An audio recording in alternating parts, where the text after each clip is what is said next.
Hi, everybody. Hello, Mike. Hello, Mike. Hello. I just want to welcome everybody. This is always special.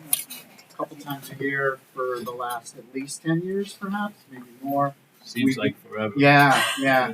We've just had a wonderful opportunity to hear Paul and, kind of get a feel of traveling writer, perhaps.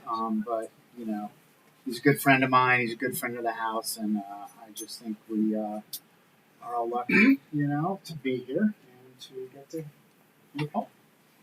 Thank you, Mike. You're Yes. welcome. Thank you. Hey, how many people? Thank you. How many people weren't here last night? All right. So I'm gonna do a different version of my story. Yeah. So first of all, I'm a grateful member of recovery, and just to almost go backwards, in 1988, on a March 21st, 1988, I came out of a blackout in a trailer park, in a trailer with a guy I didn't know. He had a big head, bulbous nose, varicose veins. I looked out the window, there was a hang gliding airport there, and I remembered that I was in the town of Calistoga, a couple hours from where I thought I was, which was San Francisco. And me and him were passing a bottle of Royal Gate vodka. I think it's called Smirnoff here. It's the same vodka, they put a different thing on the bottle.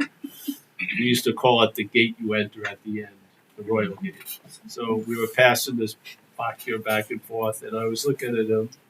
I didn't know him. And he, like I said, he had this big head and everything. And I said to myself, this guy's a bum. And then I felt like he was looking at me like I was a bum. And something happened. It wasn't caused by that, but there was an interruption or a pause in something that I did not think could pause. The head just stopped, and then the screen went blank. And it took about 3 seconds for a CNN news flash to upload, and the news flash was unfucked. Yeah. Now, that had been the working condition for the last 10 months, but that muscle of denial, to me, like Arnie Schwarzenegger's, was keeping out this very important fact. Yeah, and then right underneath that, it just said, "And I'm not managerial quality," and then that was it. And suddenly, I was compelled to get up, and I had a whole new set of thoughts come into the head, and the new set of thoughts says, "You got to call up this program I was in 10 months before called Delancey Street and see if they'll take you back." Yeah. I hadn't thought about Delancey Street in months. I wasn't going to think about Delancey Street. Suddenly, I felt the sense of terminalness in my condition, and I just left him. I've never seen that guy again, and I don't like hang gliding parks much, but airports. But I went to the phone booth and called this program that I had been in from 85 to 87. I entered a program called Delancey Street, which it was required for you to not leave there for 2 years. Yeah, and I only went in there to really get a place to stay for one night, and I ended up making a 2-year commitment. But I thrived in that institutional setting. Yeah, if there was somebody stopping Paul did a lot better. And I'd gone to college, and all this stuff happened. And what occurred there, when I was about 12 months into the program, I really got clear that my problem was narcotics, yes. But my head made a little amendment, and it said I could probably drink. Now, it didn't run it by anybody in the program, it just filed it away. And then I hit the 20-month mark, and they brought me into an interview room, and they said, "We want you to re-up and stay 5 more years." Yeah. And I talked about it last night. Delancey Street was pretty trippy. They were very good at marketing, and they had beautiful brochures, and they would always herald their success rate, which was 98-something%. but you had to read the fine print. You could never leave Delancey Street. That's the only way you were going to stay sober, is stay in Delancey Street, which didn't look that attractive to me after I'd been in Delancey Street for 20 months. But so they brought that up 5 years, and I said, no, is there any other option? They said, you can work out. And I had to fulfill a few requirements. At 24-month mark, I graduated. Now, they did not like AA, and they did not really build a bridge between Delancey Street and when you leave. So basically, when I left, I just walked off a plank almost. Yeah. I was totally outmatched. I see alcoholism as a parasite, a parasitical movement. You can't get an x-ray of it, but its nature or its habits or its behavior remind me of a parasite. Yeah? And so this parasitical thing can go dormant for quite a while. It will be as if it's not there, but it's there. And it waits for the right situation, the right condition to come up.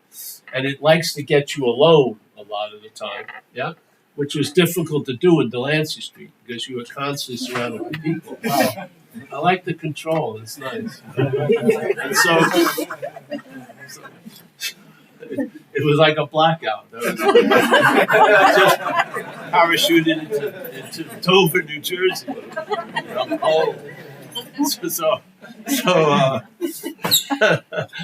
So I left. I found a place to live, and under the guise that Dr. Jekyll was the realtor, but Mr. Hyde was going to be moving in, which surprised them completely, my roommates. And so under the pretense of Dr. Jekyll, oh, we like Dr. Jekyll, signed a nice 1-year lease or something. And then I left with myself. I got off of work at 5, and I wasn't going to go to bed till about 11. And it seemed like an eternity. What am I going to do? I got anxious, uncomfortable, restless, and my head advertised something to me. Why don't you go back to the bar, the Rose and Thistle? We used to call it the Nose and Sniffle, California and Poke, and just maybe peep your head in. Just see what's going on. Like, I know what's fucking going on. Let's see, something new may be happening. So I had this idea I could drink. Yeah. So I decided, got in the car, lost it in a couple of days, get in the car, go to the place, walk in. Now I'm obsessed with self, and I'm thinking they're obsessed with me. Yeah, but I think like they've been getting my newsletter, and I should not be drinking. But the guy doesn't remember me at all, and I order a beer, and he gives it to me, which is surprising. I thought it was going to be like a tug of war. Give me that beer. No, you shouldn't. No, there's no drama. I put the money down and gave me the beer. I drink the beer. Nothing happens. Pretty good. I seem to have impunity and immunity, so I order another beer. And halfway through the second beer, it's not enough for me. Yeah.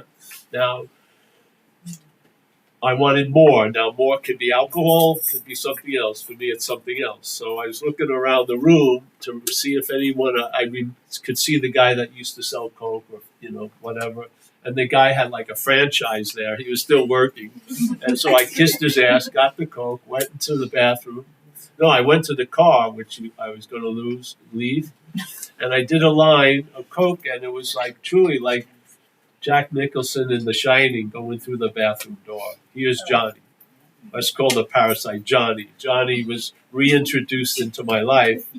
And then I went on, I was pushed to the passenger side, went on a run, a 10-month run. And you know where that ends. If you are like us, a real addict or a real alcoholic, you're going to experience an incomprehensible, pitiful demoralization. Yeah. And this was like double that or 10 times that, because Delancey Street had told me, even though the Mr. Hyde period was long, it was over. And I was going to be Dr. Jekyll from now on. And I was hoping they were right. And I went to college. I did tons of shit. I had friends. I thought I had a good insurance about the first drink. No, I was easy pickings. I did a line of that Coke. That triggered the whole thing. And then I just,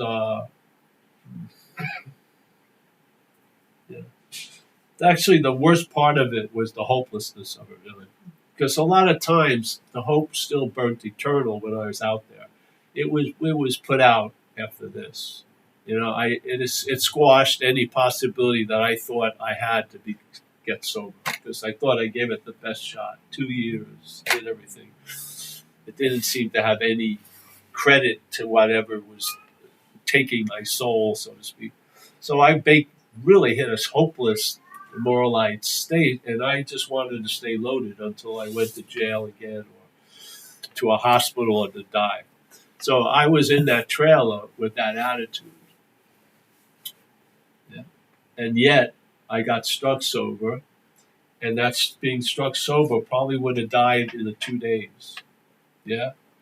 But that night, life conspired to bring me to my first AA meeting.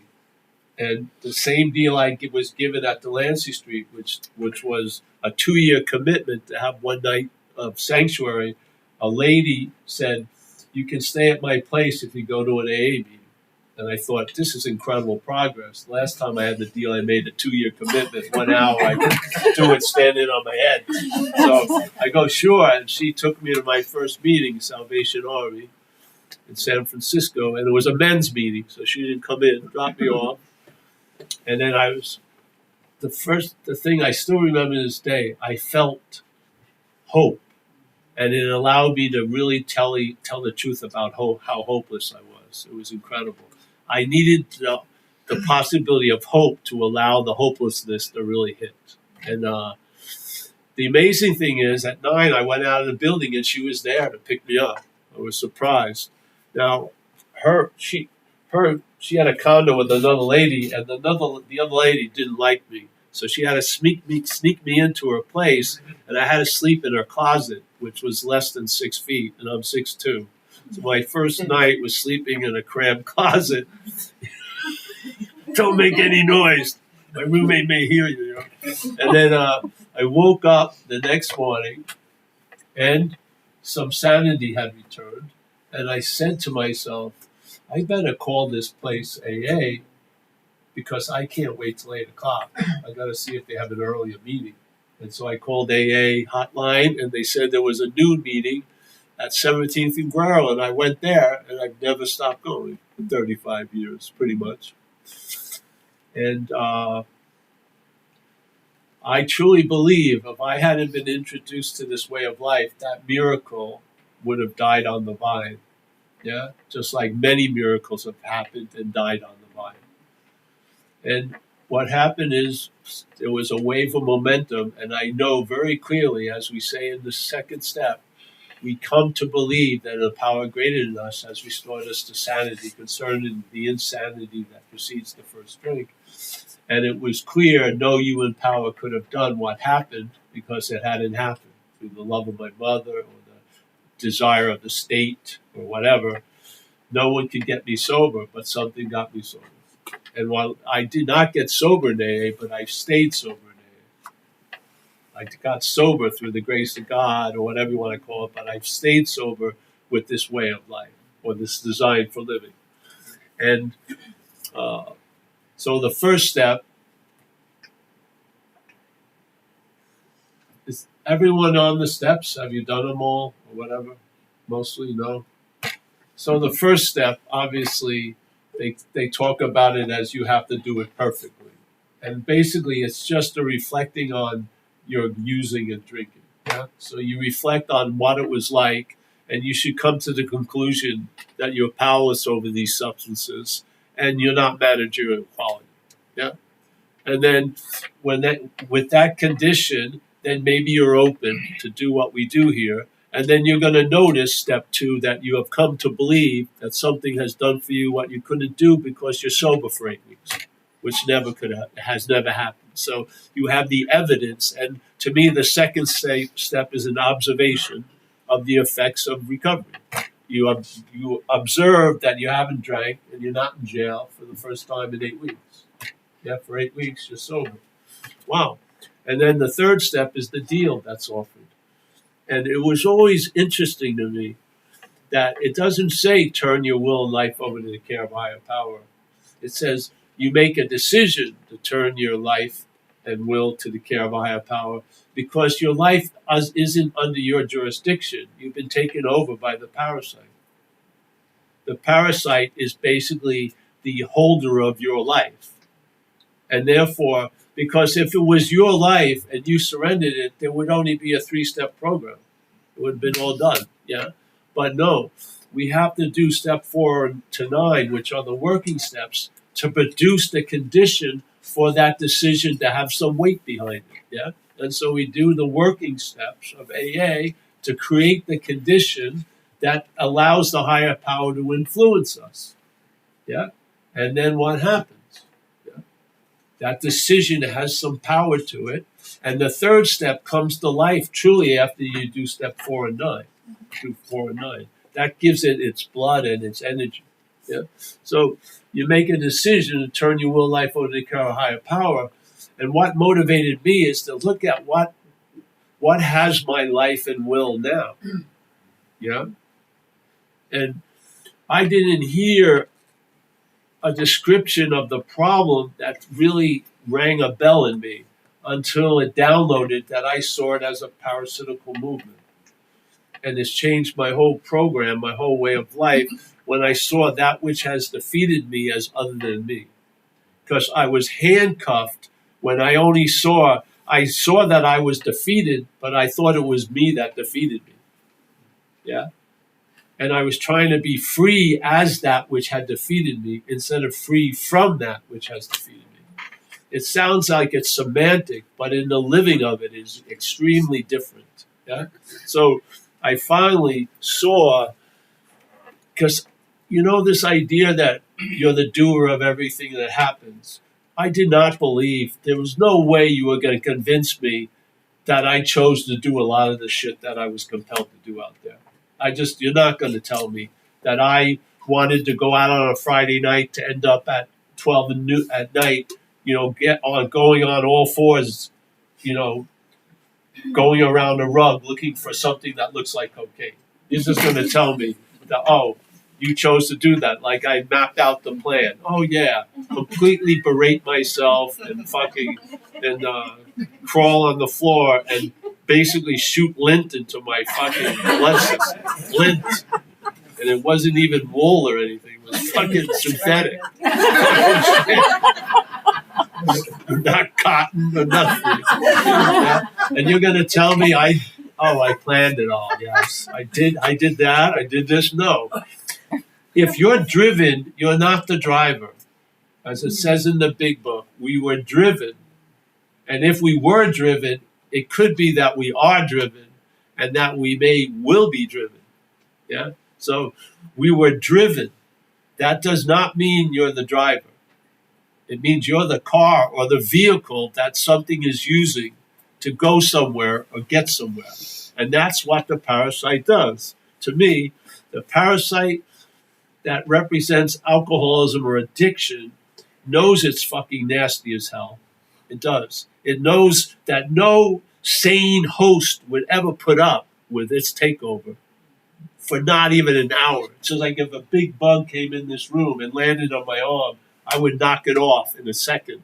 If it did it 50 times, I'd knock it off every time. So the hostility of the parasite has to be camouflaged with an incredible strategy. And it's found it. It's convinced the host that it's the host. So the parasite talks to you as you. Yeah? And it tells you how it feels, and we say that's how I feel. So it says, I'm fucked, yeah, which it is, and then you go, I'm fucked, which it ain't. I have no possibility. You go, I have no, you have a possibility.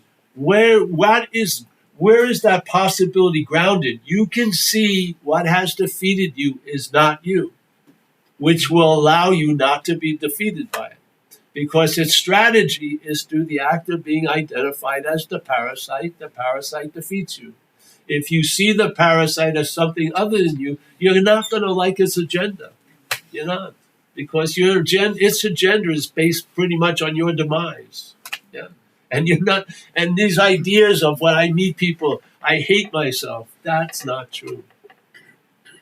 Something hates you, it's not you. I'm my own worst enemy. That's bullshit. It is. That thing that's riding you is your own worst enemy, but you're not your own worst enemy. And the distinction, it may seem superficial and impossible to recognize here, it's profoundly different. Because this is what happened with me when it hit me. I was reading the big book, page 64. There's a sentence in there that I always go to, because why not? It describes the exact nature of the wrong. I can't believe it's not seen in a way. And what's the exact nature of wrong? Being convinced self, manifested in various ways, is what has defeated us. Do you believe that self means something other than us? I do. That's the English language. Us does not mean self. And self does not mean us. Yeah? Self is something that has defeated something else. We're in the us camp. We are in the defeated camp. We are not the defeater. Yeah? So self, manifesting in various ways, is what has defeated us. Yeah, we're convinced that that's true. We will now look at self's common manifestations. And then the next paragraph is resentment. Resentment is a manifestation of self in your life. Let's use it the term of a parasite. Resentment is a manifestation of a parasite in your life. Yeah? Fear is a manifestation of a parasite in your life. Harming other people in the pursuit of what you want. In other words, having incredible inconsideration and you don't give a shit. You're going to walk over people. You can never put yourself in other people's shoes. And you're fucking super far away of, I would love to be treated like I treat others. No, it's all bullshit, yeah? You are just walking over people to get what you want, yeah? Every day, everyone keeps talking as if they're yours. My resentment, my fear. How are you going to be free from it when you keep owning it? How? Yeah? It doesn't say it in the book. It says resentment is a manifestation of self in our lives, and we're not self. Yeah? And I never got this fucking direction. I was the same thing. Look at your resentments, your fears. It's like bringing a car into a car wash, and the biggest stain never gets fucking washed. You go into the inventory with my resentment, and you leave with my resentment. But now you may have self-knowledge about the resentment, and it's going to avail you nothing because you're identified as that which is producing the resentment. It's not you. This is the freedom of it. The freedom of it, yes, there are resentments, but they're not mine. Yeah? And you know the difference. My resentment is like a domesticated resentment. When domesticated, it can live 65 years. A resentment in the wild, you forget it in 2 freeway exits usually. Yeah?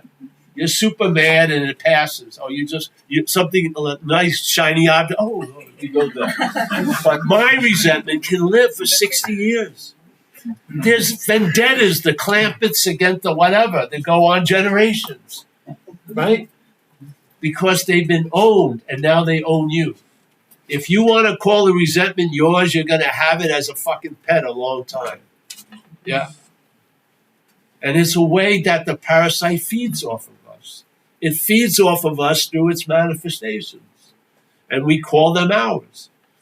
First of all, the inventory about fear doesn't even have a second column because you don't have any reason to be afraid most times. Yeah? Resentments, you have a big story in the second column. A lot of times, you just have fucking fear. There's no reason for it at all. So you get to the second column, why do you have fear? I don't know, really. You go right to third and fourth, don't you? Really? One, the resentment, at least you have a target. Fear is just vaguely like a weather front. Yeah? And it's not even fear, it's anxiety. And it comes right where the problem resides. It's mental anxiety. The head is afraid of something that's not actually happening now. Yet you react as if there's a shark in the room.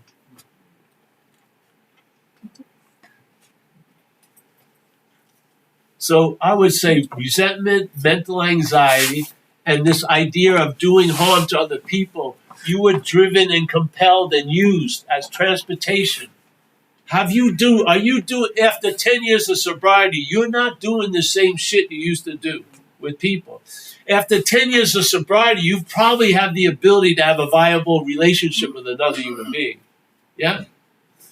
After a few years of sobriety, I knew how I affected my mother. When I was using, I didn't have any idea how I affected my mother. When I got sober, I had a huge idea about it because I came to. And the lucky for me, I was 2 years sober when my mother died. And the greatest living amends was for me to be sober.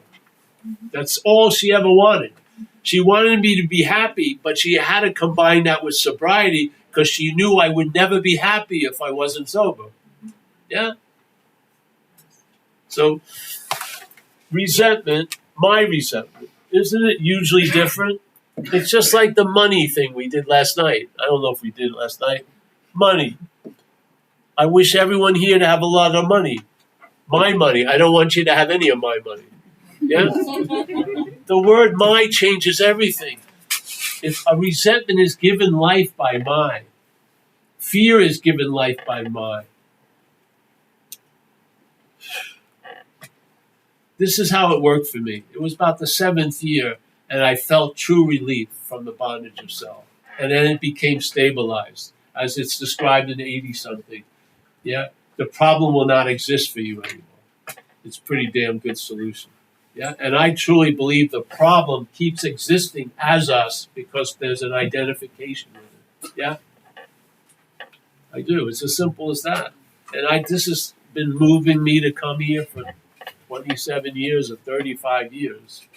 Not here, I feel like it's been 35 years.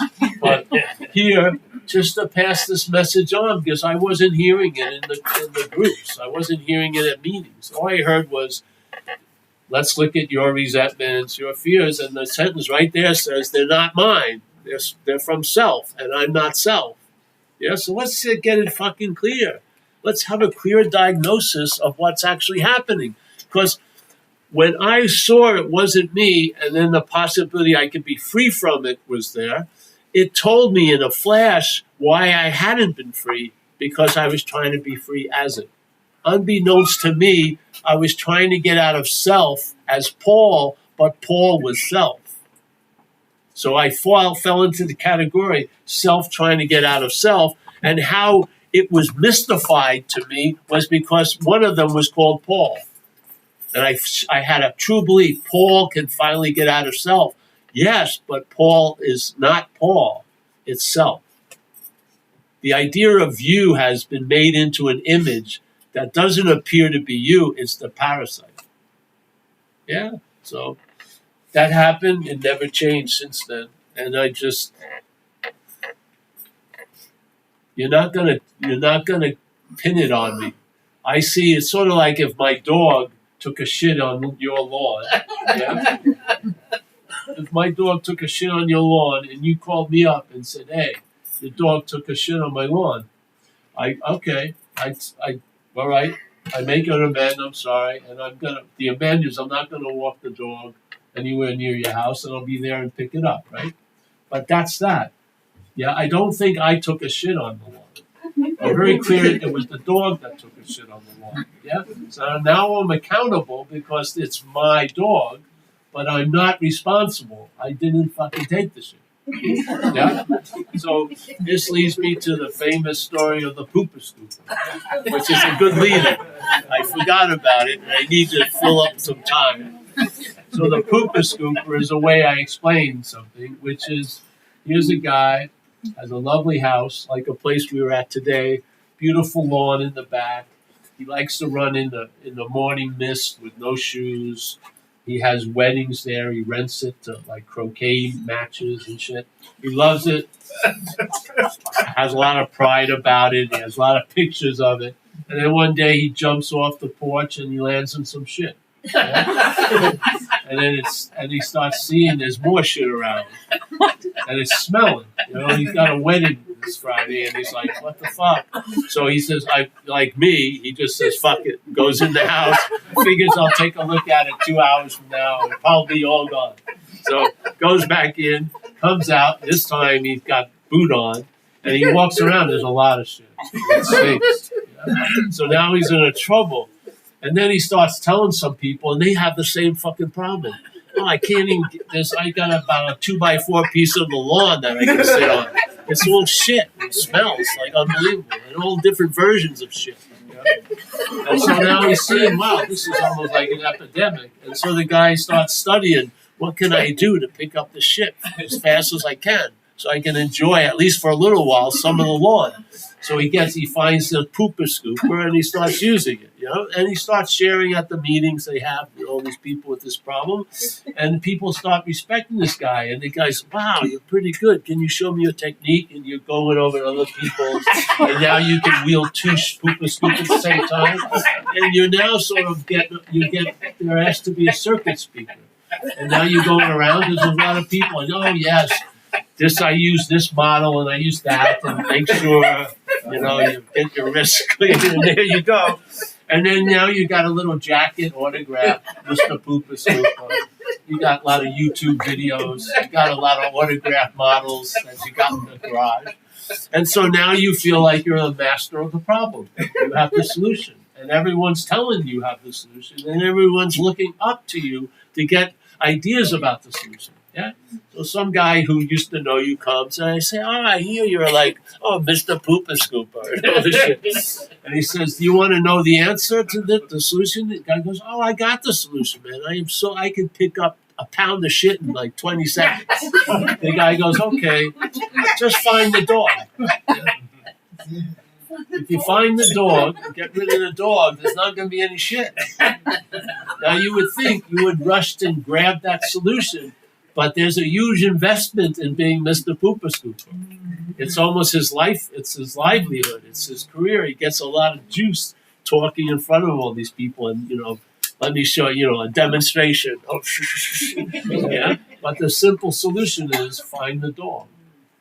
Yeah? And in this case, we're taking an inventory of a parasitical movement. It's not you that you're inventorying. Listen, just read the sentence. Being convinced is the requirement. Yeah? In other words, knowing you're fucked is the requirement. Being convinced, self, whatever you want to call it, other than you, because you and I fall under the category of us in this sense. Us. Yeah?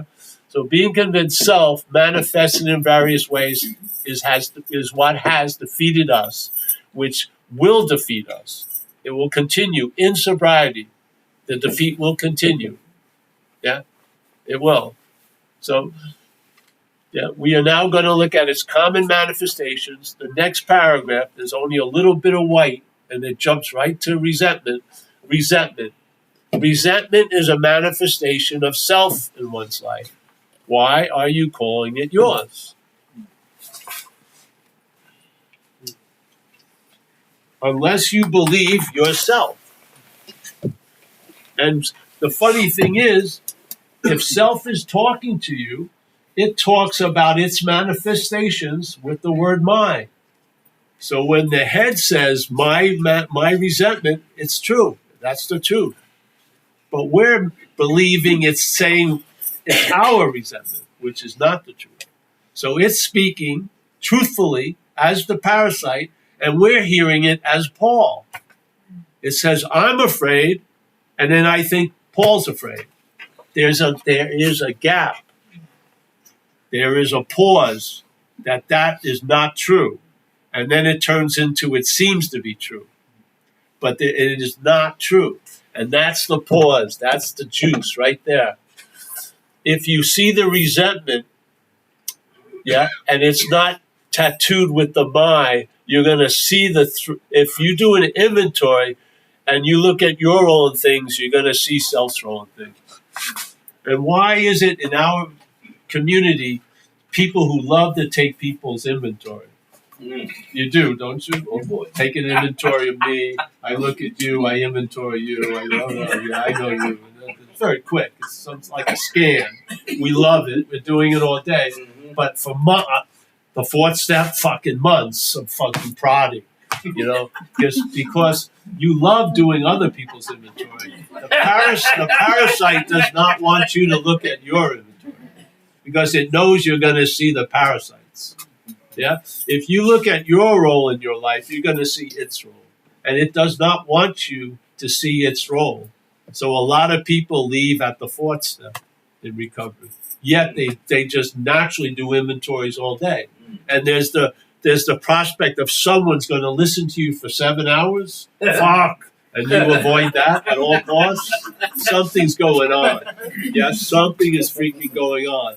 And then again, if you do another sociological study and you take thousands of addicts and alcoholics and you see where they end up, yeah, all thinking they're uniquely different, usually they end up at the same 3 parking spaces: institution, jails, and death.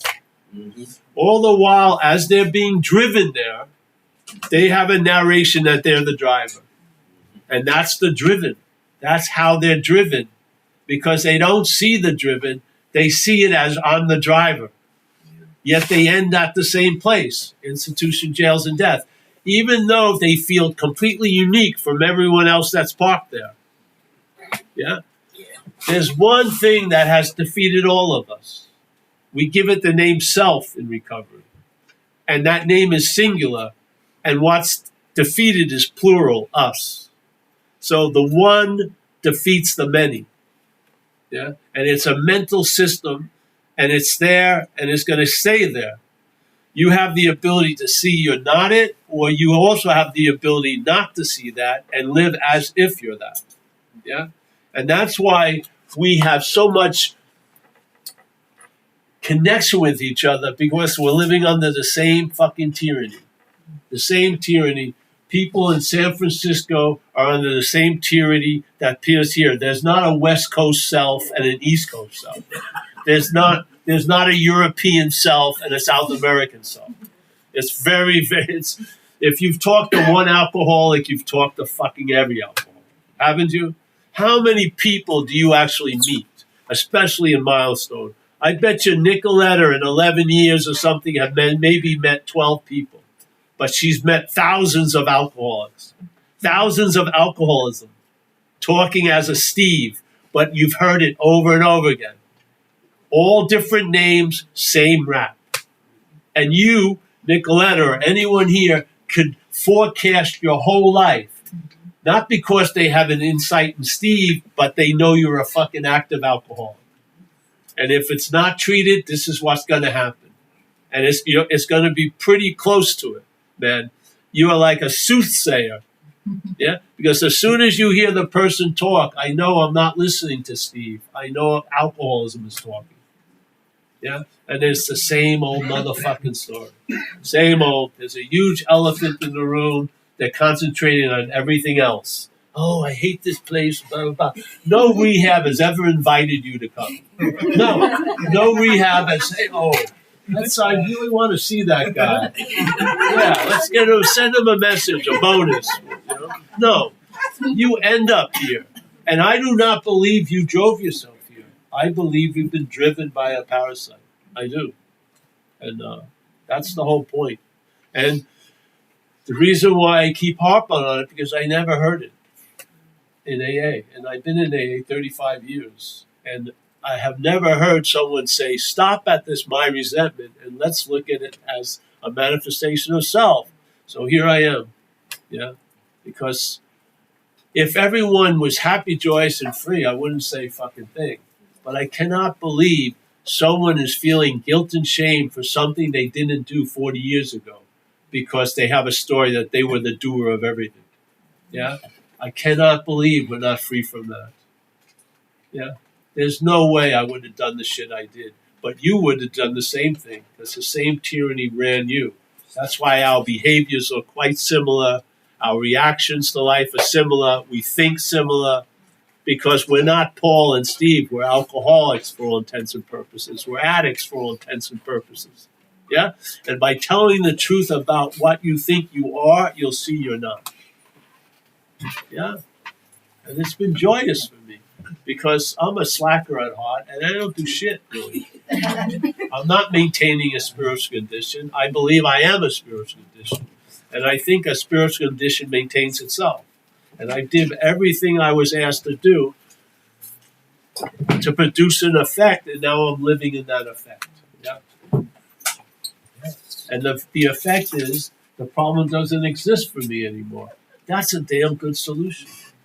Yeah. So you can, I would do an inventory any way you want, but wouldn't you? I just asked if you would do a 5 minutes, and instead of calling the my resentment, my fear, just put resentment and fear.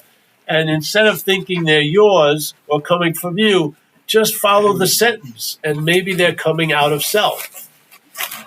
And they're manifestations of self in one's life. So when self shits on the lawn, yeah, you may be accountable, but you're not responsible. It's going to give you a great relief. Yeah, yeah. And I'll tell you, relief begets relief, man. Once you get a flavor and taste of relief, you're going to want more. Yeah, and that has to do with less of self. The whole program, if you look at it, pivots on one thing, which is losing interest in self.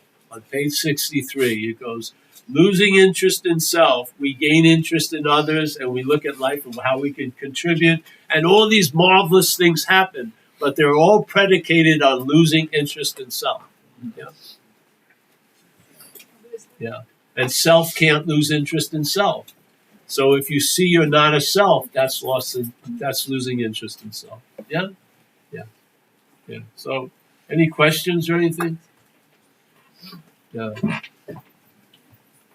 If everyone was new, I would just talk about the externals. Get your thing together, because at that point, you got to act yourself into right thinking. But I want you to at least have a sense of maybe what the exact nature of the wrong is. And it could be foreign to you. It could be like a pathogen that has got in you. Yeah. Yeah. Yeah. You mentioned parasite a few times. Can you expand on that idea? Explain. Well, yeah. A parasite needs the host. It feeds off the host. So the alcoholism can't go out and buy alcohol. It has to convince you to get the alcohol. Yes? What has to convince you? The alcoholism has to convince you to get its fuel. And how does it do that? It does it through the head. It's talking to you as you. The alcohol is talking to me. The alcoholism is talking as you. Oh yeah. The alcohol is talking as the alcoholism, not the alcohol. The alcohol is not cunning, powerful, and whatever. Exactly. It's alcoholism. Exactly. If you know how to say no, that's alcoholism. Yes? Yeah. So listen, in the first thing when I ever got introduced to the parasite idea, it was by someone. I saw a video on this mushroom. It comes out of a species of cordyceps. Yeah, and this mushroom, like everything else, has a main agenda, which is to reproduce. Yeah, and usually see the umbrella and the spores are underneath. And they have to depend on the wind blowing the right way or an animal hitting it. And these fungi have come up with a much better strategy. And they target an insect. And each species targets different insects. One of them targets ants. And what it does is the spore goes looking around for an ant floating around and then lands on it and burrows into the ant. Yeah? And then takes over the brain of the ant and says, I want to go where the mushroom wants to go, like danky, dark places. So the ant gets driven by the parasite, and when they arrive at the destination, the parasite kills it, and then the mushroom grows out of the ant's head. Is it that much different than alcoholism taking over you? Is it? Is it that much difference? No. Except this parasite doesn't want to let you die. It wants to keep you fucking going. I mean, my first 6 years of sobriety was on Haight-Ashbury in San Francisco. So I saw street people there, and then 20 years later, they're still alive. They never get flus. Did you ever get a flu when you were using? You're so toxic, a virus won't even come in and take you over. Really? I never had flus or viruses loaded. I was just fucking loaded. Nothing wanted to enter. So now, the parasite, these people, it won't let them die. Because it's like I only got one host, so I'm going to make the most of it. Yeah. So the parasite needs the host. The host doesn't need the parasite. But how we are, the parasite has convinced us that it's the most essential thing as me. And we look at what happens if you have a bike and you're riding a bike and you go near a ditch. What do you try to save, the bike or you? Even if it's $200, you try to save the bike. Yes? That shows a value, doesn't it? Something's not value you that much. Have you seen someone walk out of Starbucks and they trip? They try to save the coffee.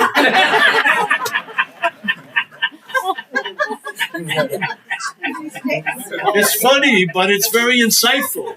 Yeah? This is when it shows its true colors. I used to see it surfing. You'd hit the rocks, you'd try to save the board because it was a $400 board. You were in there drowning and shit. I saved the board. It's fucking insane. I saw this video of a bus crash, and it was right above the drivers, and it had a real good view of the first 3 rows, and the other side, there was only one young girl in the first row, and she was looking at her phone.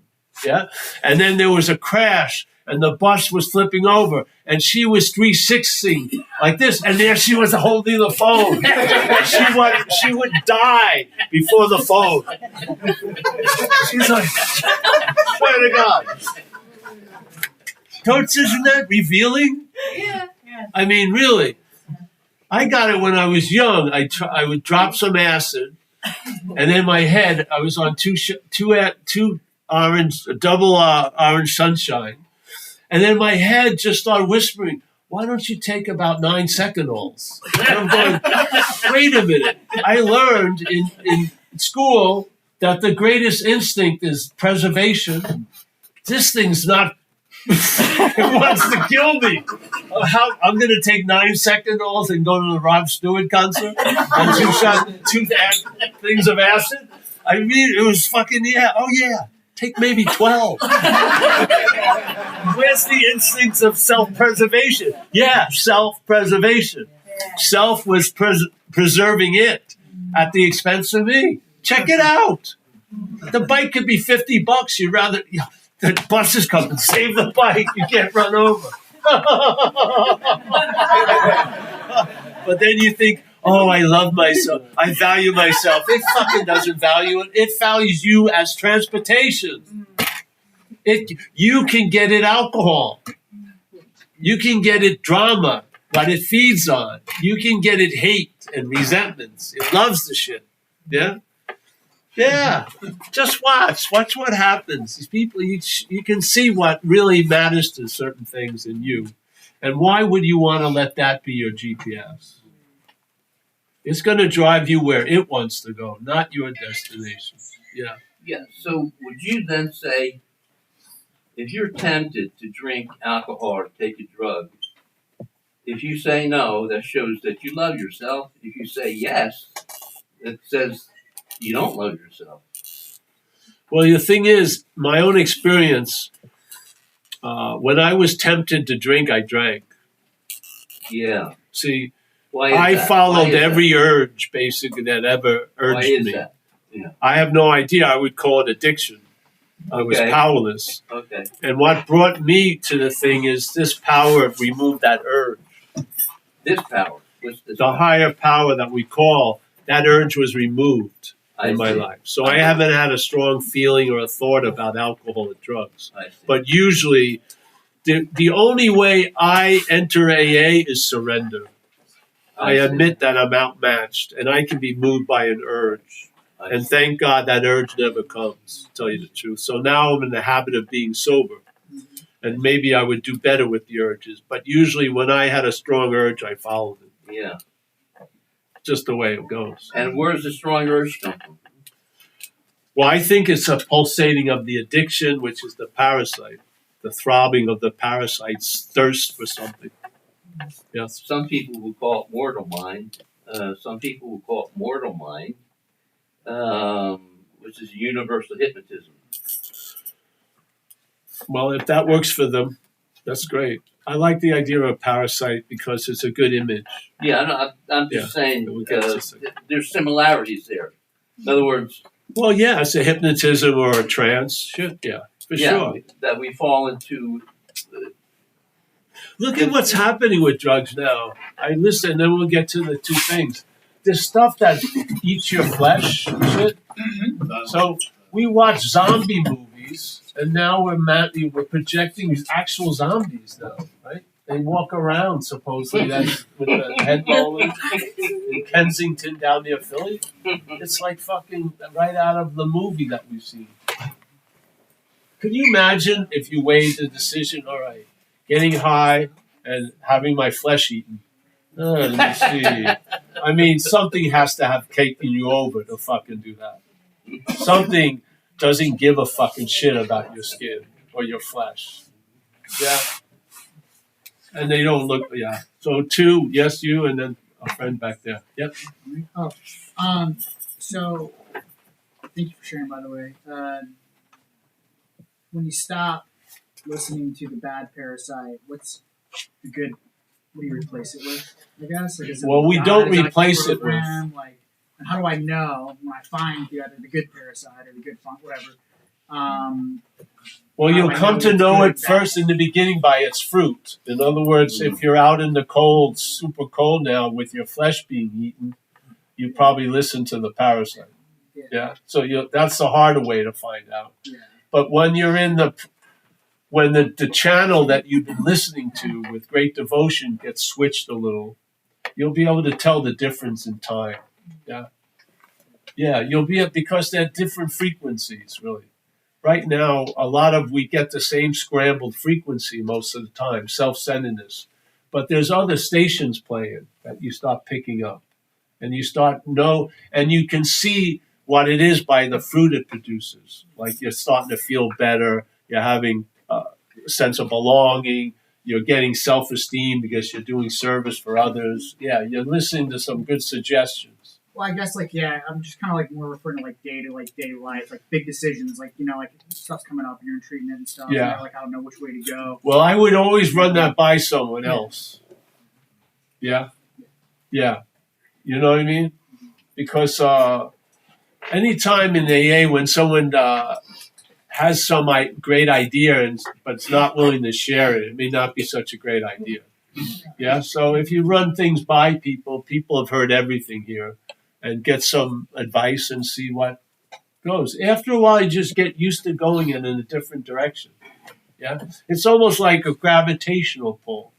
The disease has its own gravitational pull, and then we are being introduced to a new gravitational pull, which is said in the Big Book. Perhaps there's a better way, trusting the infinite rather than finite self. So in the gravitational pull of trusting finite self, most of us are in the act of addictions and alcoholism, yeah? So we're getting bombarded with messages from one station, so to speak. Yeah. Then AA recovery introduces another radio station, and you start picking up on that, and hopefully you're in a community that will support you to some cold turkey from the old station, yeah, and start listening to the new station. And I bet you because of the results of the new station suggestions, you're going to grow in confidence.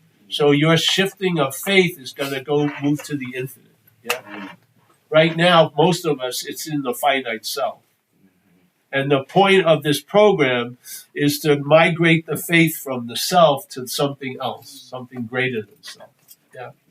Yeah. Yeah. I mean, the head will still play. See, the head doesn't have a volume, really. It's your interest and attention that increases its volume or decreases its volume. Yes? If your interest and attention is in self, you're going to be listening to self stations, and it's going to sound really loud. at the most inopportune times. Yeah, like should I stay in a program or not? And it'll have you leave the program, and you have no money and no place to go. Yeah, I seen that when I was in Delancey Street. I would see people on the floor get upset and they were pissed off, and then you could see the head cooking, and there was a glass door that they could leave, and you go out into the street, and I could watch them. It was almost like the missile getting fueled up, get ready, and suddenly they just shot out of the door, and then they stop about 3 steps out and realize they're fucked. They had no money, it was cold, buses weren't running, they can't make a phone call, and then Delancey Street won't let them in. They're like, oh, no. You know, so yeah, yeah. Yes, well, yes, my friend back there. Thank you for saying. I was just wondering if you had any advice. I've strung together a couple months, and sitting in this safe space, being in this community, like I can accept the parasitic idea, and it kind of helps me deal with the ridiculousness and rationalize like what took place in my life. Yeah. But leaving that as like an exclamation, like if someone were to ask you or you have pushback against that idea, advice on how you maintain that ideal that, hey, look, it wasn't really me that was driving. Like, how do you put that out to your general social circle that has never experienced? Well, I don't do it much unless I'm asked. Okay. So here I've been asked, so then I put it out there. No, it hasn't been greeted with open arms a lot. But hey,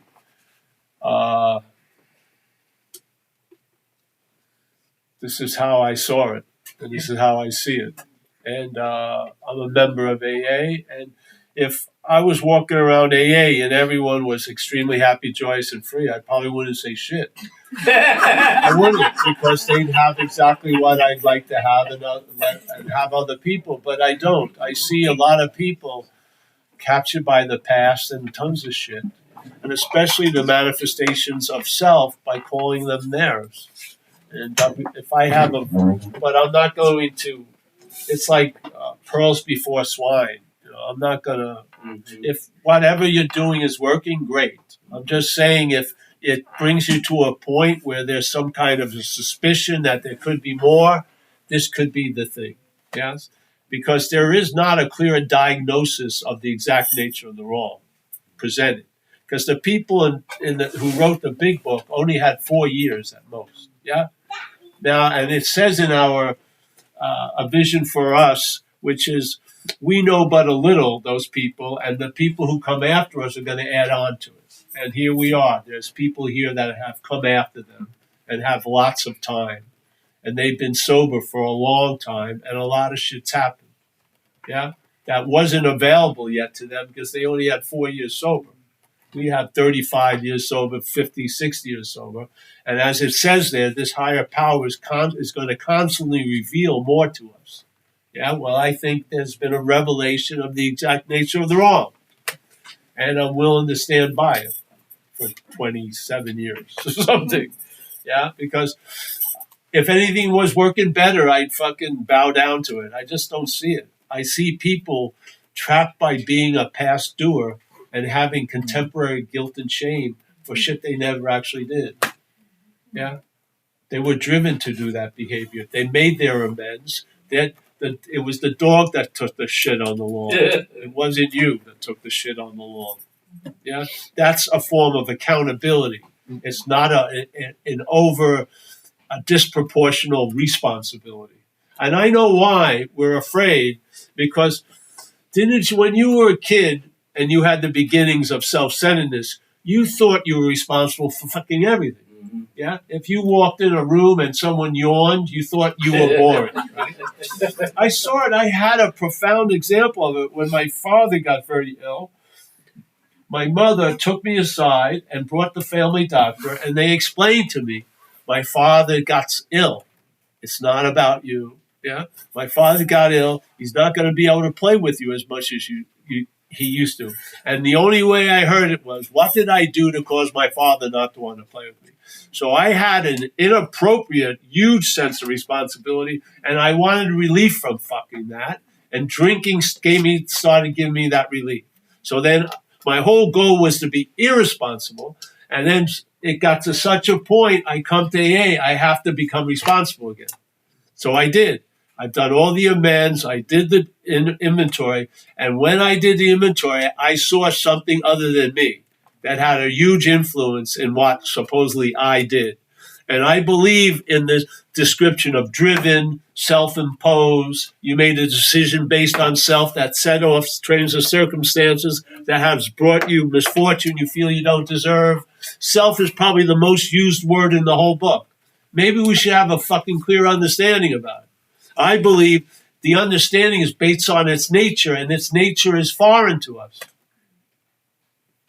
You have not destroyed you. You haven't. You have not defeated you. You have been defeated by something that we have shared. It's attempted or has or will defeat all of us, some level, yes? That's how I relate to you. We lived under the same tyranny, and it's not our tyranny. It's a simple suggestion. See something that has defeated you as other than you, and you can possibly be free from it. Keep calling it you. You're never going to get out of it. It's sort of like you're saying to the dog, leave, leave, leave, and then the dog is fucking confused. Should I say, no, get out of here. Seriously. Yeah. So, and I don't, whatever. Maybe, do you have a speaker that comes every week and speaks about this topic and describes a parasitical movement as a foreign element in your fucking life? That's why we're here. Seriously. If there was a giant group of people going around doing it, maybe there is now. But when I was moved to do this, I didn't hear it. I was in a very thriving community of recovery, San Francisco. We had 600 meetings a week. There was a lot of fucking clarity in there. I never fucking heard this description. Yet I read it in the big book. Right there, self is what has defeated us. What? Yeah. And it defeats us by its manifestations. They describe the common ones. And you can ask yourself, when you're talking about a resentment, you usually say my resentment, yeah? When you talk about fear, you talk about your fear, yes? When you do something and you stepped on the toes of people and you have to make amends, you completely believe you did it. When the book says driven, compelled, all this other shit, we still stubbornly claim to be the doer of this shit when it's described very clearly in the book. These manifestations are of self. They come in you, but they're not of you. And I see that distinction as incredibly huge. And it's brought about in a relief, especially from the fucking past. Yeah?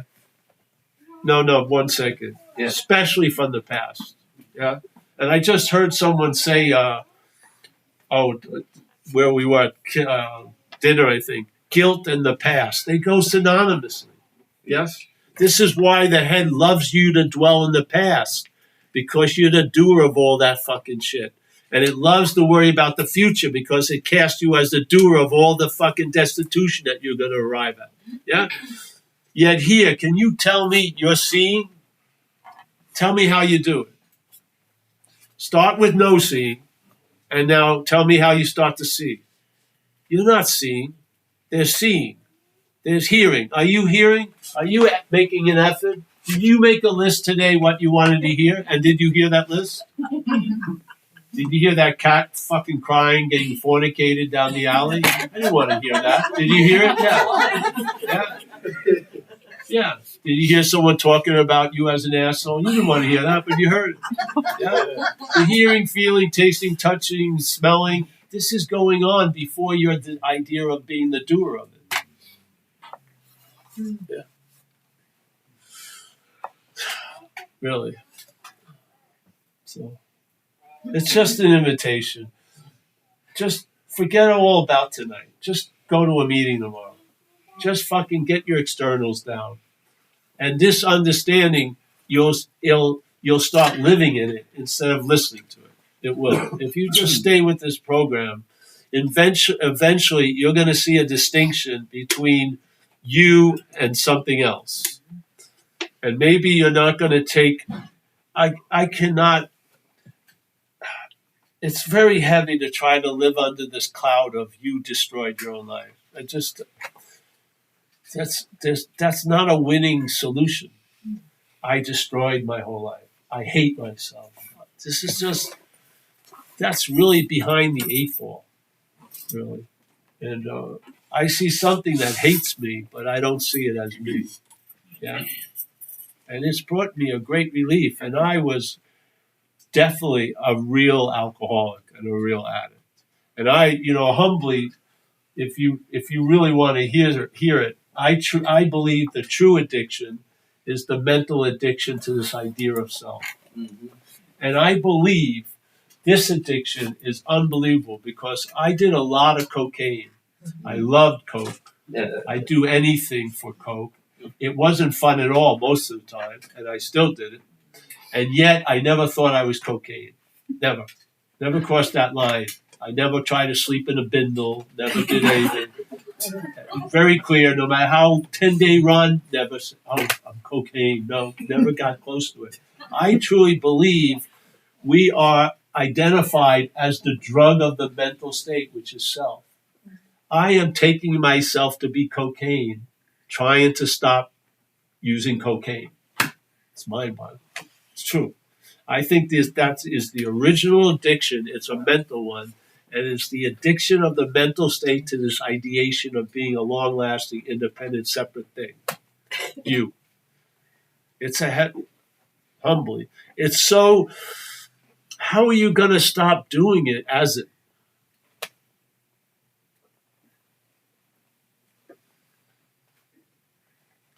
You know the underlying cause and condition is obsession and extreme concern with self, right?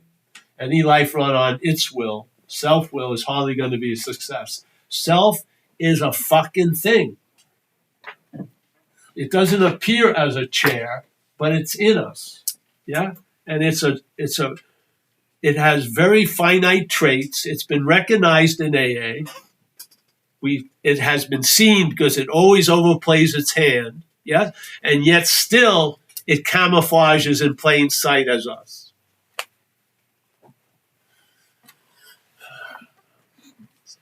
Yeah, I'd come back here every week. I would.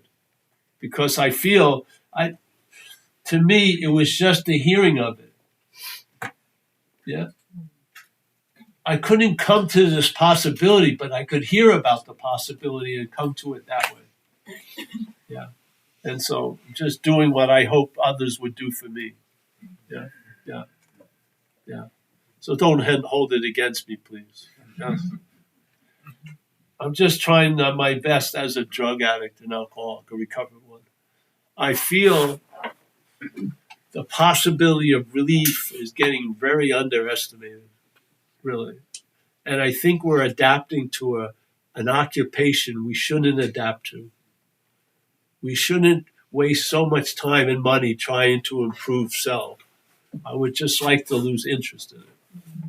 Yeah, yeah, yeah. So, if any shares anymore? Anyone? Yeah. Well, first of all, thanks for coming. I look forward to you every year. Based on what your concept of what the disease is, the parasite, is it wrong for me to go, I'm Skip, I'm an alcoholic? Am I identifying as a parasite? It's only wrong if it's wrong. It doesn't have to be. But if you take it to be so, then it's wrong. But it's not wrong in the saying of it. It's what kind of feeling gets triggered. And if people want to get away from that, you can say a grateful member of recovery or whatever. I always say alcoholic because I don't care. Yeah. It's not a description of me, so I don't care using it. But I understand for some people it will seem to fortify the identification. but it doesn't mean it always fortifies the identification. You are, hold on one second, bro. You are the real mover and shaker before everything. Yeah? You are, everything is seemingly so to you and me. In other words, it appears to be true or false to us. You see an example in recovery. A lot of people have an idea of what the worst thing that ever happened to them was. Yeah? And then they get, let's say, getting pulled over by the cops. Then they go into AA, and after 6 months, they realize that was the best fucking thing that ever happened to them. Now, what was it? Was it the worst fucking thing, or was it the best fucking thing? It wasn't either. It was the meaning you gave it. So in one condition, you saw it as the worst thing. In another healthy condition, you see it as the best thing. This isn't a rare phenomenon. This is what's happening here. You are having a subjective experience. You are overriding everything and giving it a meaning. Yeah. So there can be a meaning given by saying I'm an alcoholic that will reinforce an identification. There can be a meaning that's not given when you say you're an alcoholic. Yeah. I can't tell because it's not a rote situation. It's based on where you are. When I say it, I'm not an alcoholic. Saying it. I'm just not, People try to make it, I want to clean up my language. I just see that pointless. It's a feeling to me. Yeah.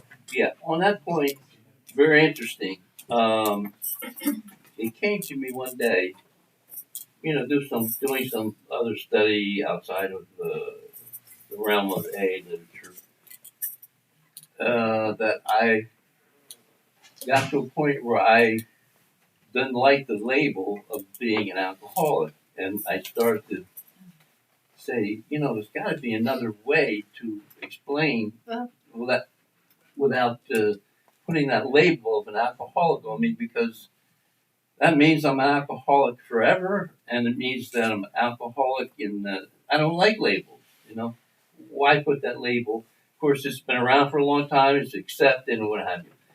So I started to say at meetings, of course, fucking people would look at me like some fucking asshole. I said, I'm Lud, and I can't drink successfully. Yeah, people do that. Yeah, that's true too. Yeah, and I think that's pretty much where it's at. I mean, I tried to drink, and I can't drink successfully. Yeah, there you go. Yeah. I like that. I'm a grateful member of recovery. Yeah, You like that? Yeah, I like that. I learned that a long time ago, but I don't care. I'm an addict. I'm an alcoholic. Yeah, sure. I'm a the shitter of the shit. I don't care because there's not a belief in it anymore.